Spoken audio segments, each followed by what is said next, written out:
Hey, this is the Daily Overpass. My name is Eric and I make apps. Now today I want to talk about how the complaints about Apple Guideline 4.3 are starting to snowball.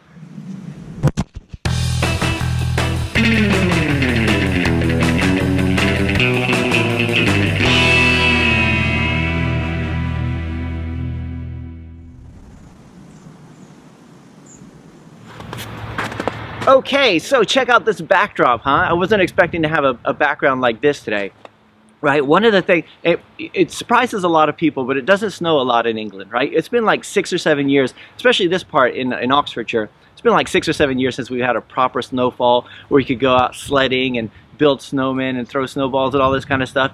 And we had that yesterday morning. It's still here today.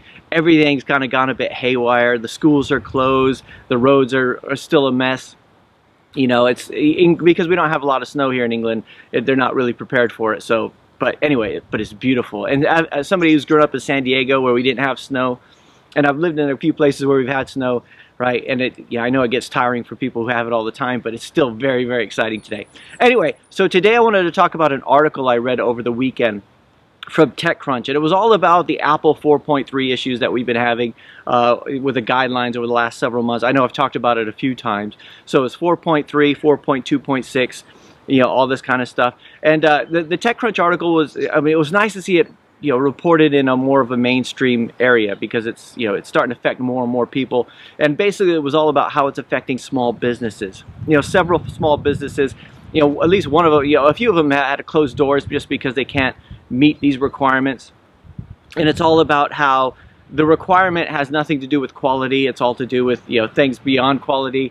And you know, I'm going to include a link to the article down below because, you know, you should have a look at it, right? And a congressman has actually, you know, written an open letter to Tim Cook, right? They're starting to get a little bit more notice and everything like that because it's affecting a lot of people, and you know, people who haven't done anything wrong, right? So it's a really good article. You should have a look at it. But the big thing is that there's a link in that article to a change.org site. So and I'll include that in the comments below or in the description below too. But so basically, over the last couple months, I've been talking with Jenny Carey, she's sometimes comments on the videos, right? And she's been really hugely affected by it. In fact, I've spoken to so many people who've been more badly affected by it than I am, that it's just, you know, I feel bad for complaining about it at all.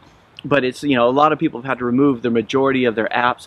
A lot of businesses that do work for clients can no longer do the work for clients. You know, it's just, you know, all of a sudden, you know, we have this big problem which has, you know, nothing to do with themselves. So anyway, Jenny and I have been talking about starting a change.org petition, right? And I've just been dragging my feet on it. I really sorry about that.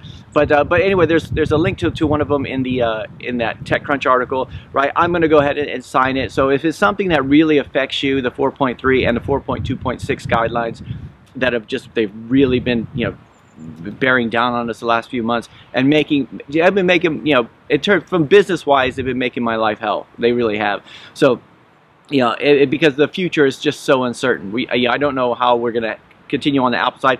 The ideal would be that everybody just gives up their Apple device, right? They just get rid of their iPhones and they all move on to Android, but that's not going to happen. I mean, I use an iPad every day, and from a hardware point of view, I love Apple products, right? But it's just that yeah, all of a sudden we have that Gestapo, you know, whatever it is, you know, where it's not the free and open platform that we hoped it would be, or at least that I hoped it would be.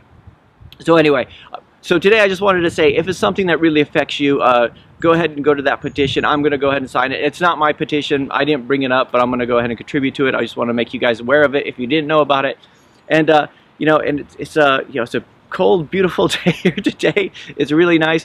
And so, you know, let me know. Also, let me know if you guys think about it. So I've spoken to people who have had to go through and delete like hundreds of their apps. They haven't been able to get anything through on Apple for months. For me, I got a little bit of leeway there. They gave you the 90 days to update everything. But again, after the 1st of January, I don't know if they're going to remove everything or what. So let me know how you guys have been affected by it if you have. And that's it for today. I'll talk to you guys tomorrow. Doesn't matter how hard you might try.